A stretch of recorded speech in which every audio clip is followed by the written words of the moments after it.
You get so many different perspectives, and to be able to do that from such a place of mutual respect in a sense and lack of judgment, it's really team and outcome focused. We're all in it together. We all rise and fall as one and all that sort of stuff. And I think that just makes a huge difference in being able to leverage those complementary strengths. Yeah, 100% agree. And here's why I'm going to throw some praise up a notch to Jen. Jen helps us do that too. Now we do it on our own, as Hmm. Evan mentioned, like we have our own time where we kind of get together and try and help each other. But Jen deserves some credit here too. She's great at delegating things to us as individuals. She'll find, hey, this thing is something that I think Heath or Susan or Evan would be really good at. And she can also consider, okay, they don't have much time right now because of X, Y, or Z, or this person does. And so by having a good leader, that actually allows us to work together more efficiently too. I have learned a lot from that in how I then do the same thing within my tribe and my leadership team, or try to at least. Welcome to Manager, a podcast about the experiences of people leaders and how we can enable them to lead engaged, healthy, and high-performing teams. I'm Kamaria Scott, your host, and I'm thrilled to have you join us as we learn, lead, and succeed together. Hello, friends, and welcome to another episode of Manager. Hopefully, you have been following along with this special series that we are doing with Acklen Avenue. In the first session, we spoke with Stephanie Johnson, the COO, and then we spoke to two of her direct reports, Jennifer Fields and Chelsea Gonzalez. And now you are in for a treat. We are actually speaking to three managers that report to Jennifer. So, excellent people leadership, having a culture is not about one or two, but making sure it goes across and down through the organization. So I am so pleased to welcome Evan Hensley, Heath Nichols, and Susan Breedlove to the show. You all, welcome. Thanks. Glad to be here. Thank you. Thank you. Great to be here. Now, I, of course, have had the opportunity to meet each one of you and know a little bit about you, but I would love it if you would introduce yourself to the guests. So we'll start with you, Heath. Would you please tell us a little bit about yourself, your role, how long you've been at Acklen Avenue, and just anything interesting you think we'd like to know? Absolutely. Always happy to go first. I am Heath Nichols. I am in Nashville, Tennessee, and I'm an Agile Delivery Manager. My background is in clinical psychology and academic research. And so that is maybe something about me that gives me sort of my unique characteristic in this group of three. And so I think I will enjoy kind of digging into what that means for me and how that shapes my management style. That is fascinating. So I will tell you, I too am a psychologist. I'm an IO psychologist. So I am super excited to hear how this influences your leadership style. What about you? Welcome, Susan. Thank you. Well, I also live in South Nashville and I'm a mom of two. My background is actually health and fitness. I kind of fell into IT 20 years ago. And I think that does influence who I've become too, because I think sports and coaching and team camaraderie is really what Agile is all about and being a good leader. So it really is part of who I am today, I think. There are so many parallels between coaching and teams that translates over to people leadership. So I'm excited to hear your perspective on that. And certainly, Evan, last but not least. Sure, thanks. Evan Hensley, Agile Delivery Manager at Acklen Avenue. I've been here for coming up on 4 years. I've been in some flavor of software development, leadership, project management for coming up on 15 years. So over that time, I've found a few things that work, a few things that don't work, a few things that work for me, and a lot of things that don't work for me. And yeah, that's pretty much me. I'm just not as fancy as Heath or Susan. I don't have any great tagline. Oh, I doubt that. I bet by the end of this episode, there's going to be a quotable thing in here somewhere. But I will tell you this much. So much of being a great people leader is those oops and those mistakes. And I'm not going to do that again. So I am sure that there is a lot of insight that you can share with us from your personal journey. Thank you. Just being humble. He will And have an amazing tagline. that's what I suspected. One of the things that I really loved and was excited about in speaking with you all is where Heath started, which is that you all are agile delivery managers and have the exact same job title. So if you would, I'll just, you may start with you, Heath, since you mentioned it. Tell us a little about the role. What is an agile delivery manager? Sure. The first word is agile. So we'll start there. And I think it's well placed. And what I mean by that is our job is ever changing because we meet with the sponsors of each engagement that we have. And we sort of lead a team of people, but we're in some ways primarily a liaison between our team and within our team and our client within the engagement. So, depending on the client, depending on the team, depending on the day of the week, what we are called to do kind of shifts around. But at the end of the day, we are delivery managers and we have to ensure that we deliver working software that thrills the client. And it's the best that it can possibly be, and that it gets done in a timely manner. Evan, Susan, would you add anything to that? Sure. My little elevator, my micro elevator sales pitch when I try to tell people that I'm meeting what I do for a living is I work with the clients and I work with our teams and just try to keep things on the rails, try to get us to the destination that we've all agreed is the destination. Looking at it that way is revealing in its own way because no day is ever the same. When you're working with so many people, when you've got so many different types of engagements, so many different types of clients, it's every day is an adventure. Like, Every day's an adventure. I love that.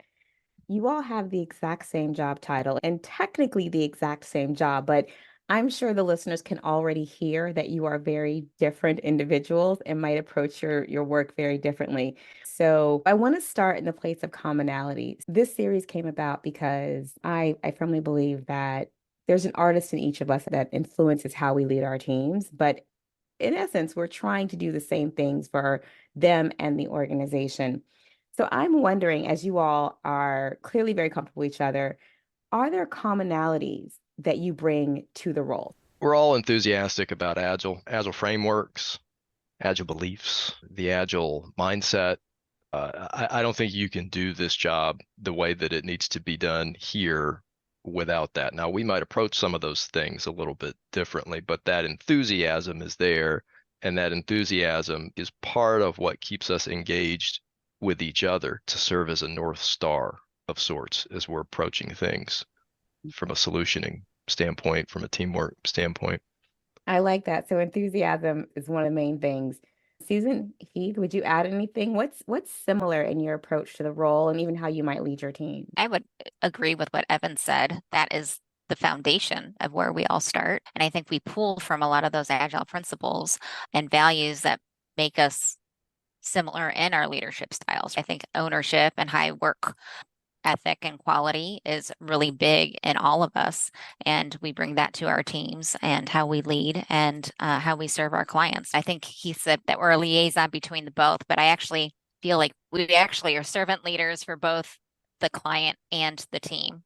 I don't feel that we're just a liaison. We're literally serving both the team and our client mutually. I would add a couple of things. Acklen does have a set of values, and there's 4 of them. I really relate to them, and I think that just sort of naturally, as a result of having agile values nested into our way of doing work, these kind of come out. Their commitment to personal growth, bringing out the best in others, seeking first to understand, and finding solutions. Now, this is not a infomercial for Acklen Avenue, but I will say that I think that Acklen did a good job of picking core values and that it's easy to buy in to those values because they're not something that you have to kind of fake. And if you can commit to those things, then it's not something outside of what it doesn't relate to a specific delivery. It's just how you approach your day to day. And again, coming from that sort of clinical psych background, these kind of things resonate with me a lot. And I feel like the team, I see those kind of things coming out with our developers, for instance, trying to get better, being happy and excited about having to learn a new technology, which is difficult to do. But if they go into an engagement where, for instance, instead of using React, they say, okay, now we have to use React Native, which is a different language. It's very similar, but that's no like easy feat. But that's an exciting thing to them rather than, oh, grumble, grumble. I don't want to Right. have to do that. Like, this is going to be hard. And all the rest of the values are in there too. You see constantly in our teams, and hopefully between the three of us as managers too. Well, what I do love about what you all have shared is that it illustrates for a lot of us that when we are leading and we're thinking about the values that drive us, it is a combination of the organizational values that have to come to light through us and the values that we bring ourselves. I heard Evan talk about passion. I heard Susan talk about being servant leaders, and those things definitely complement the values that the organization has also set forth. What it also kind of brings up for me is that even though these values might be the same, just like your titles, the way you bring them to life might be different. So I am curious, as we think about the commonality being the values, how would you say that each of your individual leadership styles differ? What special sauce do you all bring to bringing those values to life? I am definitely a people first approach. Maybe that's because I'm a sensitive female or I'm a mom. Previous job, I was considered the IT mom. Our CEO called me that. And so it's just, I always wear my heart on my arm, on my sleeve, or whatever. And I think that leading that way, my team knows I greatly care about them. They can come to me for things and they want to work harder because they know they're carried about. At least that's my belief. And that's just the style in which I choose to lead. It's funny that in a previous job, one of my mentors said that they used the comment like it's not personal, it's work. And that really did not rest well with my core being. I'm like, but we do more work than we actually do out at our home or whatever. Like work is very much part of our life. So how can you say it's not personal, it's just work? It is very personal. Work is very personal. And so I was thrilled when I did come here and we read the book, The Five Dysfunctions of a Team, Yes. where they said the exact opposite of that work is personal. And so I was like, yes, finally, I don't have to pretend. It is very personal. And being able to lead authentically from a people first approach for myself with my heart is much more comfortable for me and a lot easier for me to lead that way than pretending to lead in a way that I don't agree with. So, Yeah. I love that. That saying has always made me itch a little bit too. yeah. We spend so much of our life at work and we're humans showing up to work. There's not a separate being that's not me that shows up, whether I am masking or not, but really and truly, we're all showing up as humans first. So one of the things that I've grown to appreciate more and more over the years, working in software development in particular, is the level of passion and enthusiasm that people bring to the table, particularly software developers, designers, people who take a really strong creative interest in their work. That goes very far beyond just the workday. A lot of people in this line of work do these things as a hobby. There's not a ton of jobs like that.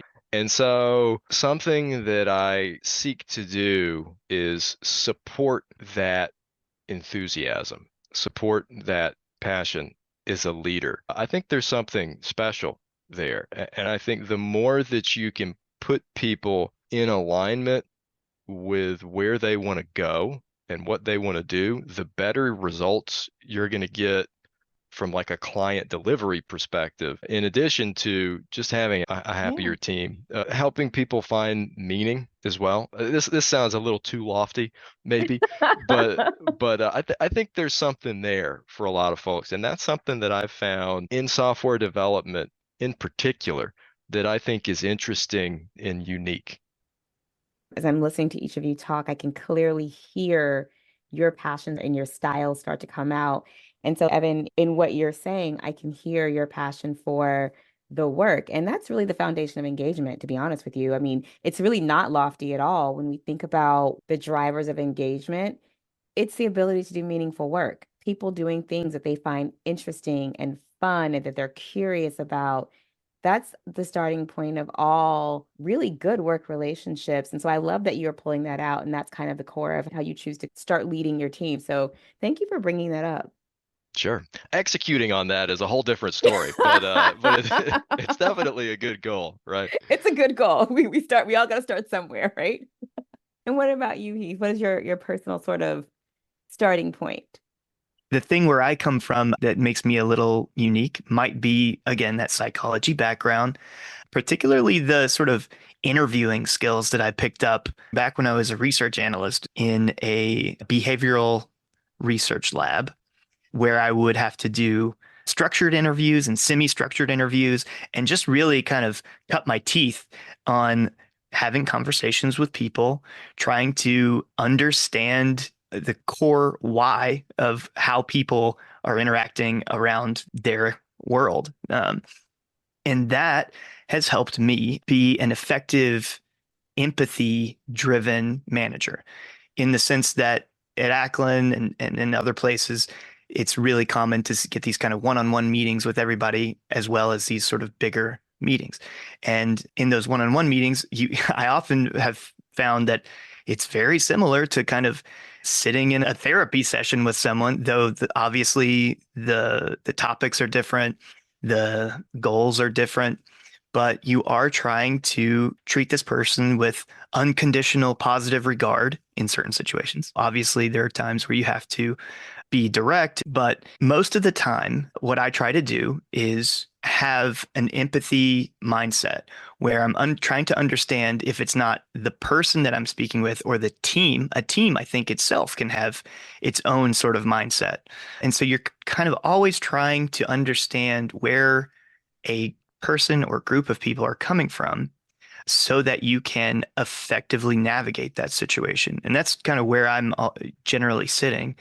And even when we have to put on our product management hat and understand, hey, this solution that we're trying to come up with, or this issue that we're having, why is this occurring and for whoever it's occurring for? You can even kind of empathize with an issue and come to some path that allows you to figure out something. I love that because one of the things that I say is that a good people leader is actually an artist, a scientist, and a coach. You're an artist in the fact that, again, you're going to bring your own special sauce to however you choose to lead your team, which is so excellently demonstrated and how you all approach it. But you're a scientist because you're always observing, you're always making a hypothesis, you're always trying to figure something out about the person you're working with or the team you're working with. And what I really hear from you is that having that scientist mindset helps you to move with intentionality. It helps you to consider how you might influence, and you're keeping top of mind the impact that your behaviors are going to have. And the more you are watching, observing, figuring out people's why, the more deliberate you can be in how you choose to approach the situation. Am I getting that right? Now, Maria, I wish I had just said that because that was awesome. I love the artist, scientist, coach thing. That's really great. I love that. I love that. So you all are so wonderfully, beautifully different, but I can imagine that it's probably also complementary that you all have your unique strengths as people leaders. Are there opportunities where you find that you are helping each other or that you are leaning on each other's strengths or approaches as you lead your own teams? All the time. I just did it this morning. I just love being able to bounce stuff off these folks to get different perspectives on maybe you've got a situation with a team member. Hey, is this normal? Have you seen this before? Is this an issue? Is this not an issue? How would you approach this issue if it is an issue? That kind of Right. thing. You get so many different perspectives, and to be able to do that from such a place of mutual respect in a sense and lack of judgment. It's really team and outcome focused. We're all in it together. We all rise and fall as one and all that sort of stuff. And I think that just makes a huge difference in being able to leverage those complementary strengths. Yeah, 100% agree. And here's why I'm going to throw some praise up a notch to Jen. Jen helps us do that too. Now we do it on our own, as Mhm. Evan mentioned, like we have our own time where we kind of get together and try and help each other. But Jen deserves some credit here too. She's great at delegating things to us as individuals. She'll find, hey, this thing is something that I think Heath or Susan or Evan would be really good at. And she can also consider, okay, they don't have much time right now because of X, Y, or Z, or this person does. And so by having a good leader, that actually allows us to work together more efficiently too. I have learned a lot from that in how I then do the same thing within my tribe and my leadership team, or try to at least. So, Keith, though you are a company brown noser, I will jump on that wagon with you. Something that is unique with Jen is that she doesn't harp on our weaknesses. She really helps us. You're super strong in that area. Okay. Evan and I have worked together previously. And so he knows that I hate numbers and data, but he's awesome at it. And so we have worked really well together because I know he's super strong in that area. And I'm strong in maybe one other area that he's not, but we do complement each other that way. So I do love that Jennifer leads that way for us because it makes you feel more comfortable and confident and more happy to step into something that maybe you're not so confident in when she does ask you to do something because she's helped build you up. And doing that is great for us, but it also shows we lead by example. The way the three of us work together and lean on each other. We're all leaders. And so sometimes it's really hard to go, who's going to lead on this? It's easy for us to figure that out because we just respect each other and we're not fighting for a spotlight of any kind. It's just like, well, if you want to do it, go for it. It's kind of funny. I have an example. On one of my teams, I had 2 dev leads. And as soon as they got assigned to it, they both came to me. It's like, who's going to be the leader? And I'm like, well, I don't know. You guys have to figure it out. Like us ADMs, we're all leads. And when we're assigned to something, we just figure it out. We talk, communicate, figure out who's going to lead what. And that's what I want you guys to do. So we lead by example as modeling for our teams too on how to be good leaders and support each other. So complements each other well. You all have not heard Jennifer's episode. She mentions that you all have complementary strengths, and that's her philosophy and how she chooses to lead. So it is amazing to hear it come through, you all saying it. First of all, you all recognizing it as her leadership approach, it coming through for you all, and then choosing to carry that on as a team working together and to your own teams. There is something about recognizing as a team who might be peers that you have complementary strengths. And I'm wondering, how does that affect your relationship, or how important is it that you all have a great relationship with each other, even though technically your teams are separate from one another? I think it makes all the difference. We do still work as a team, even though we have our own areas. There's a whole other layer that goes on above just the team level that we're all individually responsible for. And so if you don't like the people you're working with, it's kind of a toxic environment, isn't it? Like, what kind of outcomes are you going to get from that? Yeah, I'll jump on and say, not only do we complement each other, but yes, we're working together. And I think one thing that helps in the day to day is when you have someone that you can sort of vent to, who also you can say, hey, I'm really struggling here, whether or not it's like perfectly about work or not, being able to kind of relate to the people that you're working with who you know has the same struggles, the same doubts sometimes about like how they're doing. Sometimes I'll say, hey, I really feel like I have this blind spot. This is something that happened recently around this thing. And I don't necessarily need you to tell me what the solution is or anything, but I don't know. I'm feeling like I've been struggling on this thing. And like, am I missing something here? It feels like I am. And just having someone who is listening, you guys just kind of taking it in and just talking with me about it, not necessarily trying to fix anything, but just trying to be someone that we can talk things through and have a mirror and that kind of thing. Super important. And it makes coming to work a lot better at the end of the day, to kind of Evan's point. Yeah. What I struggle with is the fact that we don't get enough overlap time. Our schedules are so busy, and our primary responsibility is our clients and our teams. We used to try to get together monthly. At best, that does happen, but man, I wish we could get together more often. It's difficult to do. It is a challenge. It is. And there's something in having community with other people leaders. From my own experience, what I took away from it was that people leading can be lonely and daunting because you don't get to talk to your team. Back to like to Heath's point, you can't talk to your direct reports and say, I'm struggling with this, but you have each other in that community to kind of say, hey, can you give me a little bit of feedback, or can I just vent and tell you what I'm going through? And having similar situations, you all can relate to one another. So I am hoping that you will find more time in your schedules to overlap and to continue to just be there for one another, because it's super important. So yeah, I agree with that. Can I add something else? Want to disagree with your comment that we can't vent to our teams or tell them we're struggling. I really think we can. Now, it depends on what we share, right? Yes, yes, yes, I can't absolutely say I'm that. struggling with somebody on the team, but struggling with XYZ in my life. Sorry, I've been off camera or something. I Yes. think there's a lot of empathy there that you get from your teams, and it makes you human, right? So I think Yes, there's I agree with that examples. wholeheartedly. And I think for what I was thinking was like, you can't say, I'm So and struggling with one so, of your peers. yeah, exactly. Okay, just I'm making sure. struggling with you. Let's talk about that. Let's talk about that right now. Right. Now Love that's that. Yeah. radical candor, Evan, and I think Yeah. that's Yeah. great. Yeah. Time and a So place. Time and a place. time and a place. Right. So let's talk about, you all have your individual perspectives and knowing what you're all are good at. I'd love to hear from each of you. If you think about your own experience, what is one piece of advice that you would share with other people leaders that comes from your unique perspectives? Let's start with you, Susan. I think I kind of started talking about that before, where I was trying to fit my leadership style into what I thought other leaders wanted me to be. Going Mhm. back to that, it's work, not personal stance. And it was really hard for me to lead in that position. I was really much more focused on serving the people above me than serving the people that I was leading. And so that has evolved for me for sure. And I think I was doing a little bit of that because that's my natural stance and that's where I naturally want to go. But internally, I had this fight. And every time I had meetings with my mentors in the past, I could not resonate with it. So that was a really turning point here with me at Acklen. That was in the book, The Five Dysfunctions of a Team, about what is personal.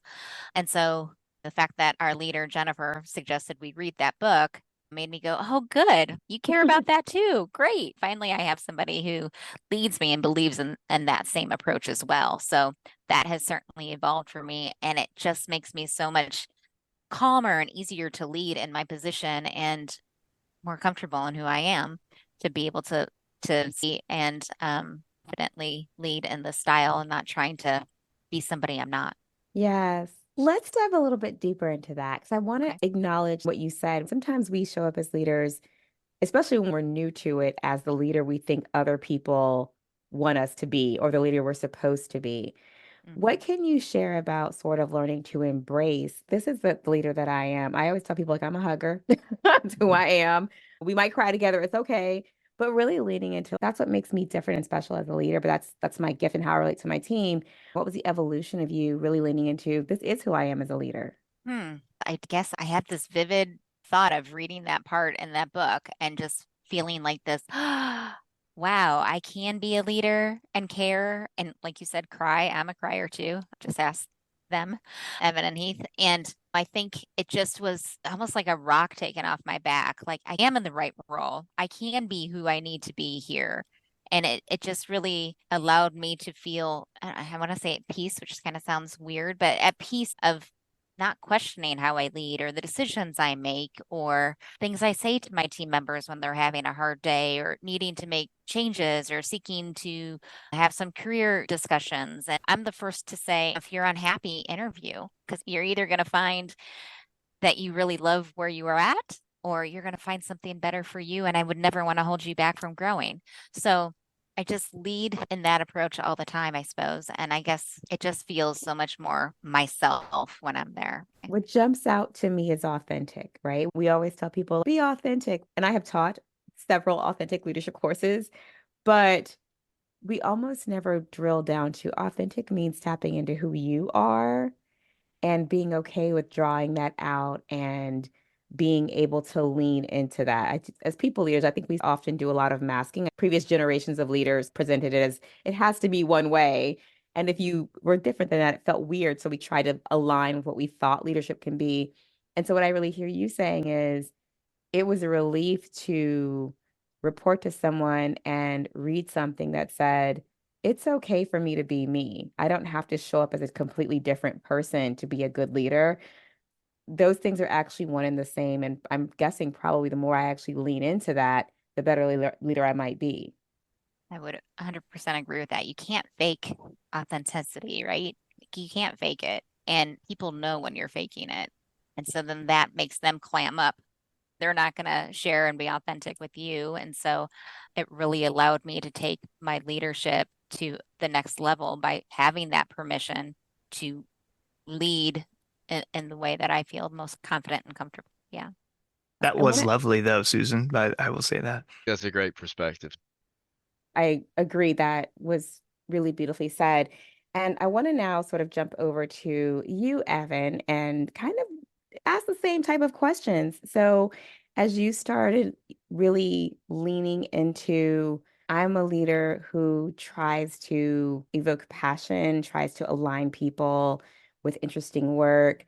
Is that something that you became aware of, really owning this is the kind of leader that I am? And if so, how did that evolution go?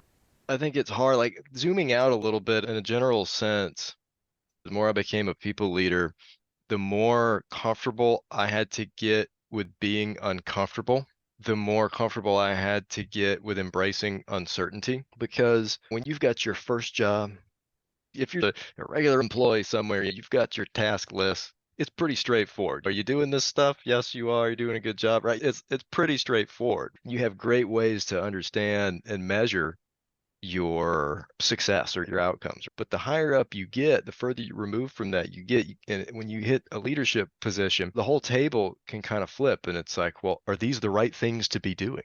Are these the right things to be asking other people to do? Are these the right targets? And sometimes there's just nobody there to give you the answer. You have to figure that out. So you have to see back to your scientist comments like, well, I think this is going to work. Let's see what happens. And so again, trial and error. It's really just about enabling other people to succeed at the end of the day, giving people, to the best of my ability, what they need to succeed in their role, and then doing my best to align them as best I can with a path that pushes them forward, which obviously this is a handshake process. It's like I can't do anything if I'm not given the direction to go on.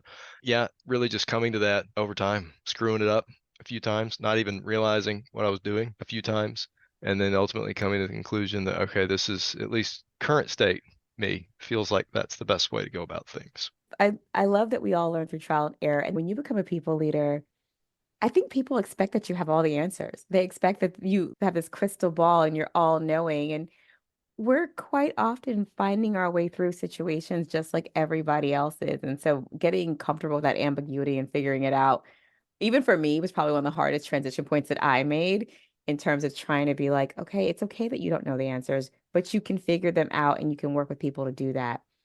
I am curious because as people leaders, sometimes people think we're mind readers as well.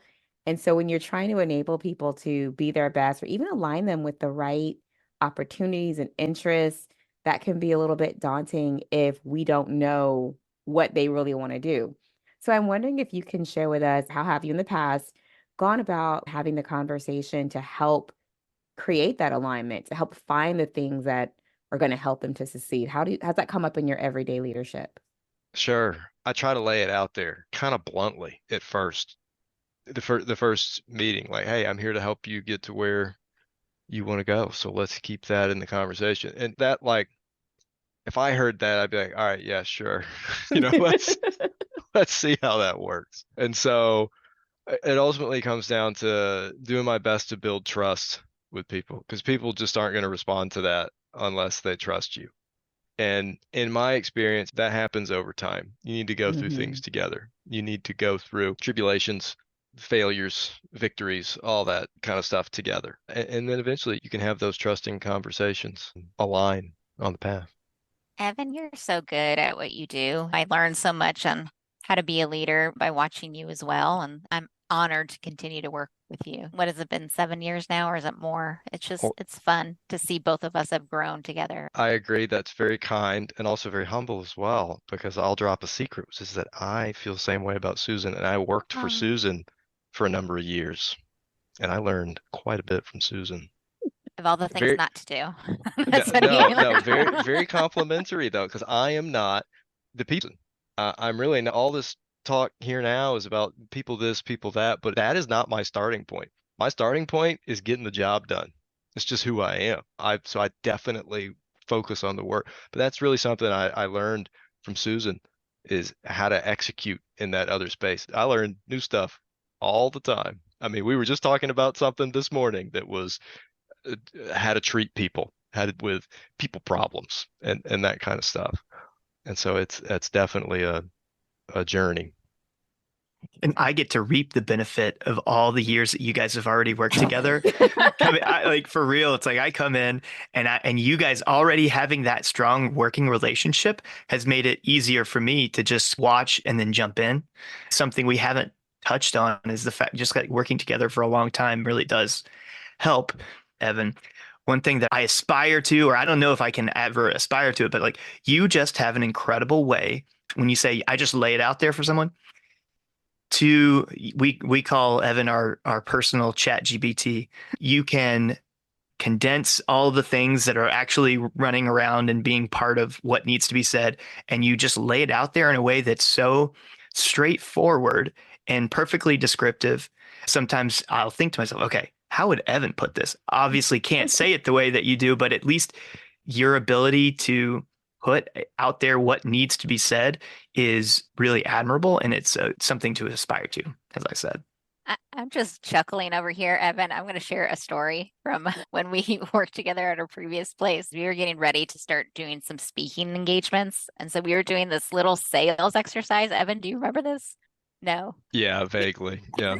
And so I think Evan goes last, and we're all like batching it up well and trying to think of 4-letter words at least to say. And then he comes along and he sells, I don't know, a Roach wallet or something. And he just talks about it, just how glorious it is, and all these 12-letter words. And we're just like, what in the world? Like, he just has the most amazing vocabulary. How did you grow up? Did you go to Montessori or something? First of all, y'all are both very kind, and you're making me blush here. You can't see it in the podcast, but I'm not used to this many compliments coming at me. Let's just say that precision in language was encouraged in my household and family. Let's put it that way. It paid off. Paid off. All right, so let's round it out with you, Heath, our resident psychologist scientist, and let's talk about it. So you started in clinical psychology. How did that really continue to influence you as a people leader? And how did you recognize it? How were you like, this is how I do it, and start to really lean into the individuality that comes from that experience? It took me a long time to actually understand that that was going to be helpful for me in my career. To be honest, going into psychology, I went into academia, maybe to be a professor, maybe to do actual therapy. And I thought to myself, if this doesn't work out, I don't know what I can do with psychology. I did kind of take a course with an IO psychologist at one point, and I thought, oh, that's really interesting.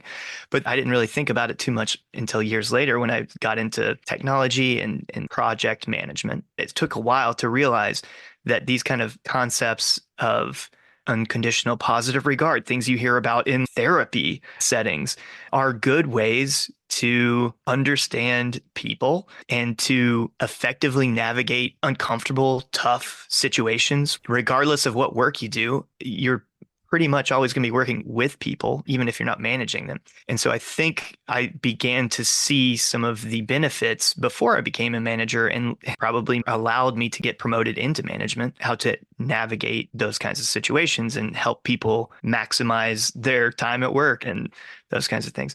The thing that I feel like I've learned that relates to this the most, that I would kind of advocate to others, is if you can find a way to get your team to have fun while they're actually delivering a good product and you're still overseeing effective outcomes, that's when they're going to do the best work. And to put it more in terms of the underlying objective of why you want a team to have fun, it's because that's when people are actually talking to each other and they're not afraid to give each other their ideas in circumstances where you have a client-facing relationship with someone.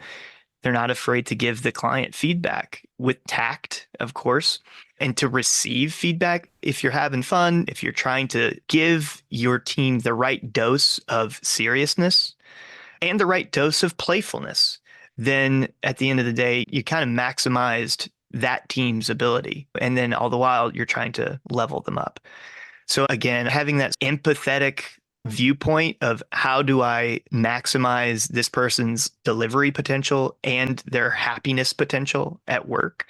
Over time, I've realized, hey, I can really lean in to this, just pretend that you're like a therapist without the personal stuff too much, but more focused on business, and use those skills that you developed while you were in grad school. And just kind of naturally, that's kind of where I've always been that person who's like, hey, can't we all just get along? Can we all just get along? Isn't there some middle ground here? So yeah, it took a lot of time to realize that some of those skills I had acquired over the years were actually valuable. And it's been one of the most gratifying things to ever happen, to get into management and realize that all these kind of skills and things I'd been doing without realizing that they were Yes. leading to this kind of career path, that I could actually put them to use and help the folks that I'm working with to feel and have kind of a better work life. I love that. It's so interesting for me to hear you say that. It's almost like having a little bit of a cheat sheet, isn't it? That there are psychological principles behind how we lead. And so many of us get into people leadership, myself included, and we start winging it. Kind of like, I'm going to figure it Yeah. out. But then you start to realize that no, there actually is a rhyme or rationale to how I might want to approach this. And it sounds like you're saying that your background has kind of given you an understanding of that. Yeah, that's right. I would agree with that. And to the point of there's a rhyme, a reason. It's like, yes, to an extent, that's exactly right. Even thinking back to when I was learning these things, it's like, can this really work? You test it out. And to Evan's point, to your point, Maria, sometimes it works, sometimes it doesn't. You learn, you take that experience, and you just try to do better next time. Going back, Heath, to what you said before, it's great to have each other to vent to. There have been times I'd love to call Heath and be like, I don't understand what's going on. I lead people and I love leading people, but I do not understand this puzzle. Help me understand it. So his psychology background really does help me position myself from a different point of view and be able to help somebody in a different way than I ever thought I would. So he's really expanded my mind that way, not really just with feelings, but really with the psychological background he has to help me better understand what they're seeking, needing, and maybe lacking of me. So it's been helpful for sure. And for dealing with us crazy people, or I'll say me, not necessarily Evan. Heath embodies what I call leaning in, which is just showing up with total enthusiasm for something that you might not even necessarily want to be totally enthusiastic about. So there's so many things, like he's been here at Acklen with us for a while now, but he's just gotten involved in so many different things that are not part of the original job description, right? And he's executing extremely well in them and improving things and delivering results. And I'm not sure anyone even asked him to do some of these things necessarily, but as a result of that leaning in, it's just the overall quality gets upped so much. And that's just such a blessing to have in a teammate. Thanks, Susan. Thanks, Evan. You know what's so cool about being able to chat with three of you together is what's standing out to me is there's one of you who focuses on the work. I think you said that, Evan. There's one of you who focuses on the people. That's you, Susan. And there's one of you that focuses on the experience. That's Heath. Isn't that the totality of what we have to have in order to not only get the work done, but make sure that people are happy, fulfilled doing it, and they're reaching their goals? So it is so interesting to hear all three of you talk about your individuality, but then to also see where you're interconnected to make a great team of leaders for those who report to you. So are we collectively the scientist, the artist, and what was the other one? The coach. Coach. The coach. Maybe the three of us make one. Yay. That was good, Maria. I love that outlook on what we've shared. I love it. I love it. Well, thank you so much for all of you for sharing. Is there any last words of wisdom that any of you would want to share with other people leaders before we wrap? I would say to lean into being your authentic self. That's where you're going to serve yourself better and serve your teams better and the company that you're working for. You have to be authentic to yourself. Lean into that and that'll be your path. I would say stay curious and always seek opportunities for continuous improvement at all levels, both within yourself and within your teams. I really just want to thank you all for your insights. It has been a tremendous amount of fun to get to know each of you individually and collectively and to see how you are creating a wonderful work experience for your teams. And so, if by any chance anyone wanted to reach out to you, is LinkedIn the best way to do that? That's LinkedIn's good. great. Yes. Wonderful. I will place your LinkedIn profiles in the chat. And listeners, for you all, as just a main takeaway, I couldn't say it any better than Susan and Evan did. I challenge you to really think about what you bring to the table as a people leader, your individuality, your authenticity, and how that helps you to lead teams that are engaged, healthy, and high performing, and how you can be curious about what drives them so that you can be intentional about how you adjust your leadership style to be effective.